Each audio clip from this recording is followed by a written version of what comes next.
Magandang araw po sa ating lahat para po sa ating Bible Knowledge of the Day ngayong July 15 po ng Wednesday ay sabi ng Bible dito sa Proverbs 23 verse 10, remove not the old landmark and enter not into the fields of the fatherless.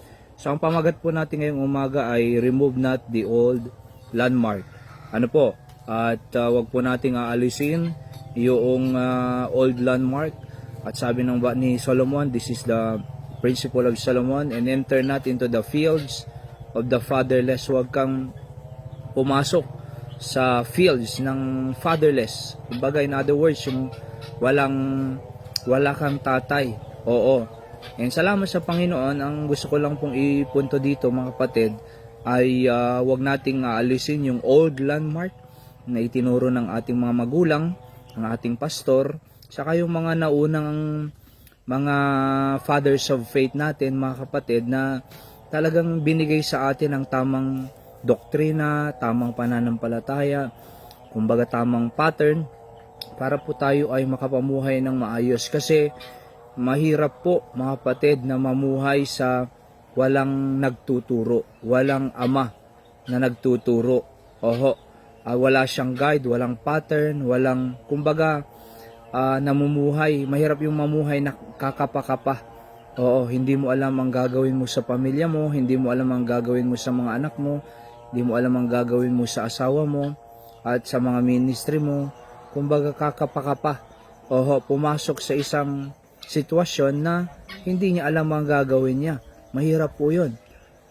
Pero salamat sa Panginoon, as far as ministry is concerned or family is concerned, meron na pong naituro sa atin paano po tayo mamumuhay ng maayos sa kalooban po ng ating Panginoon. Sundin lang po natin yung pattern na isinet sa atin, yung landmark, old landmark na isinet po sa atin, at yan po ay proven and effective. Ang salita ng Diyos po ay na naituro sa atin ay proven po yan and effective, mga kapatid, profitable sa ating pong buhay. Kahit nung panahon ng mga Bible times, in-apply lang nila ang landmark na ito, ang salita ng Diyos na ituro ng kanilang mga magulang sa kanila, ay nakinabang po sila, naging maayos po ang kanilang buhay. Kaya po tayo, remove not the old landmark, sabi ng Bible. Manatili lang po tayo sa old landmark and enter not into the fields of the fatherless.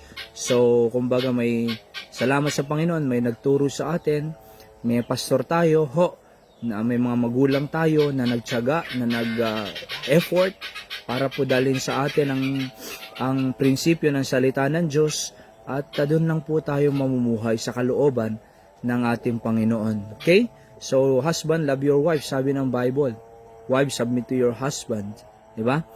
And children, obey your parents. Yun po ay old landmark na itinuro ng ating mga forefathers, mga kapatid. Okay? And at the same time, it is the principle of God. Para po sa ating family. And sigurado na may magandang kahahatnan po. Kumbaga may magandang papakinabangan ng ating pong tahanan. Okay? So remove not the old landmark.